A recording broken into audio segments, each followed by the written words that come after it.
Hey friends, happy Monday morning. It is going to be a beautiful, beautiful day.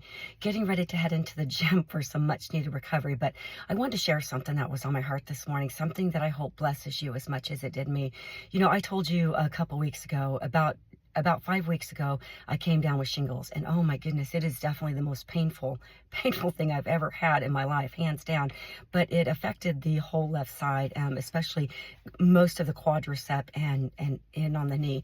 Now, this is important to know because it's absolutely crucial to have proprioception to run, and that's a spatial awareness of what your hands are doing, your feet are doing, or where they're striking without looking at it. And this comes from the nerves and those muscles and the tendons. They come to the brain, so it's got to be these split-second reactions. So, I was thankful that the Lord was just healing me little by little, and by God's grace, I was able to run the Bass Pro Marathon last weekend. And these races are very, very important to me, not just because I love doing them.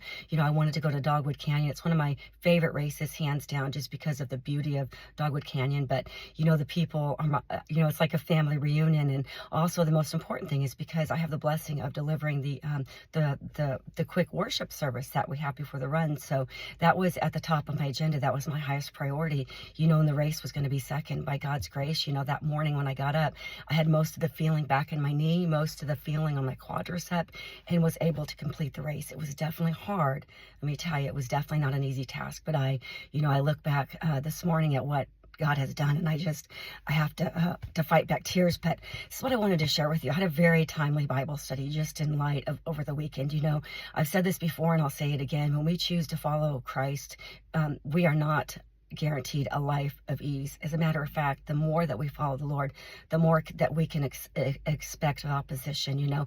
Billy Graham once said that, mountaintops are for the views and the inspiration, but the fruit is grown in the valleys. I mean, that's just absolutely, we don't get grit in life. We don't get that staying power and that endurance without going through trials. That's the reason that James 1 tells us to consider it pure joy when, not if, you encounter trials of various kinds. This is indicative that we're going to go through all kinds of stuff.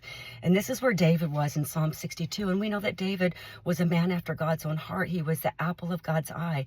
And yet David went through, you go through the Psalms and, there was lots of mountaintop experiences and lots of valleys. But this is where David came to know where his hope truly came from. And this is where he put his rock solid faith in God, in his rock, the only refuge that he learned could ever provide salvation or deliverance. And this is where he is. And he says it twice in verses 1-3 in Psalm 62.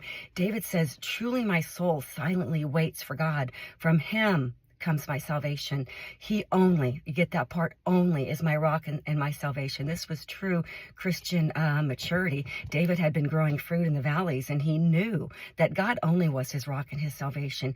And he goes on to say, "He is my defense. I shall not be greatly moved." Now he goes on to say, about the attacks of men and things that are going on, but he comes back to it in verses 5-7. He repeats it twice, and he commands his soul. He said, "My soul, wait silently for God alone." See that, God alone. "For my expectation," you see all these my's, my expectation is from him. He only is my rock and my salvation. He is my defense. And then he goes on and he says, "I shall not be moved." See, that greatly is removed from there. He was saying, you know what? Now that I reminded myself where my true salvation comes from, in the God that is the same yesterday, today, and forever, I shall not be moved. And he goes on to say, "And God is my salvation and my glory, the rock of my strength, and my refuge is in God." I got to thinking as I was out there running the trails, this is a deal. The only way we get through the trials of this world seemingly unscathed is when we make God our only rock. This is the problem. You learn this when you run trails. When you have one foot on the rock and the other one in sand, you're going to slip. You got to make sure that both of your feet, you can't have one foot in the world and one foot in God. You just can't. You can't have one foot in quicksand and one foot on solid ground and think that you're not going to slip. God has to be your refuge, your ultimate refuge, your only refuge, the one that you go to in all times, and the one that you trust no matter what you're going through. So guys, I don't know what you're going through today, but I'm telling you, we serve a great God. He is our refuge and our strength. And when we put our total trust in him, I'm telling you, there's nothing that we can't get through. And this is the deal. And I'll remind you again, it's not always pleasant going through these trials, but what they reap in us, the perseverance that they give us, the endurance, and most of all, it just increases our faith and it grows our fruit. So guys, hang in there no matter what you're going through, and make God your refuge. I'm going to get in a workout, and get off to the best job ever. It is going to be a great day.